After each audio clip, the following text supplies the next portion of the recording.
The early 2000s was a peak time for DreamWorks, with the studio producing such titles as Shrek, The Road to El Dorado, and Spirit, just to name a few. However, one film that often flies under the radar is Sinbad, Legend of the Seven Seas. That's because Sinbad was a major box office failure, costing DreamWorks a staggering $125 million. And yet, somehow, it was one of the wildest, most underrated animated adventures of the early 2000s. From DreamWorks Pictures, Brad Pitt, Catherine Zeta-Jones, and Michelle Pfeiffer.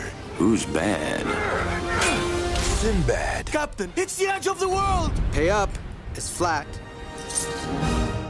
Despite its financial failure, Sinbad Legend of the Seven Seas delivered a thrilling, high-seas adventure packed with daring sword fights, mythical creatures, and breathtaking animation. It blended traditional 2D artistry with early CGI in ways that were both ambitious and visually striking. The film also featured a charismatic lead voiced by Brad Pitt.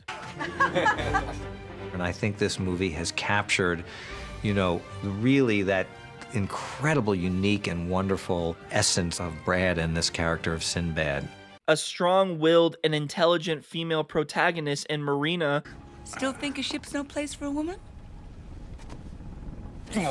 And an unforgettable villain in Eris, the goddess of discord, brought to life through mesmerizing animation and Michelle Pfeiffer's captivating performance. Michelle came in and gave so much body to this character, so much of her ability as an actress really comes through in her voice. Just look at them. I pull one tiny thread and their whole world unravels into chaos. Glorious chaos.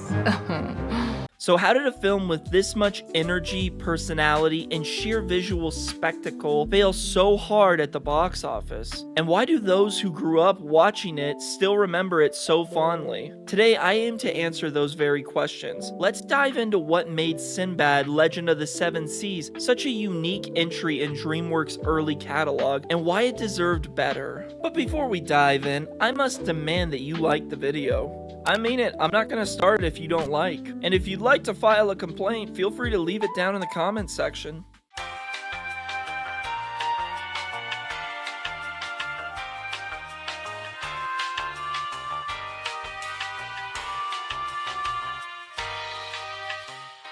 See, that wasn't so hard. See, that wasn't so hard. See, that wasn't so hard. See, that wasn't so hard. Shout out mental illness. Now, without further ado, let's dive on in. Despite its family-friendly packaging, Sinbad had a surprisingly mature tone compared to other animated films of the time. The story wasn't just about a swashbuckling adventure, it explored themes of trust, redemption, and self-discovery. Sinbad himself starts off as a selfish rogue, only interested in saving his own skin.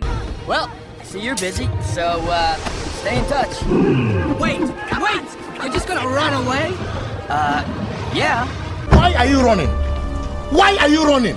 But throughout the film, he undergoes genuine character growth, ultimately proving himself as a true hero. Marina, the film's female lead, was also a standout character. Unlike many love interests in animated films, she wasn't just there for romance. She was strong, capable, and had her own ambitions. Her relationship with Sinbad felt natural and well developed, making their dynamic one of the film's highlights. One of Sinbad's best strengths is its villain, Eris, the goddess of discord.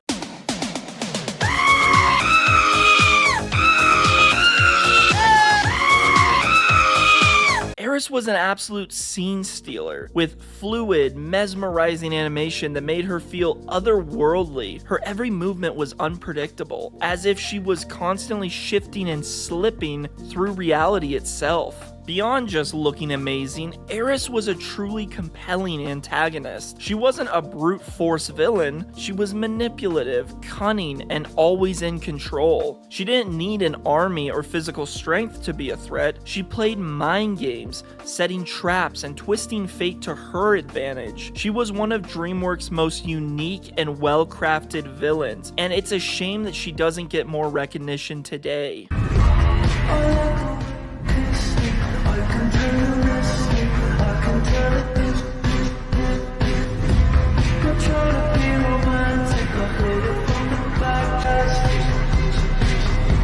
Now, you may be asking yourself, if this movie's so good, then why did it fail? Well, there are a number of reasons why Sinbad failed, financially speaking. For starters, as I said before, traditional 2D animation was rapidly losing popularity in the early 2000s as audiences gravitated towards CGI films. Secondly, DreamWorks struggled to market Sinbad effectively, which played a major role in its financial failure. The studio failed to position it as a must-see summer blockbuster, and its promotional efforts didn't create much excitement among audiences. And lastly, its midsummer release placed it in direct competition with bigger, more family-friendly animated films such as Finding Nemo, leading to its underperformance. Despite its thrilling adventure, rich characters, and strong animation, Sinbad couldn't overcome these challenges and became one of DreamWorks' biggest financial losses. Ultimately, the failure of Sinbad is also tragic for the story and its characters,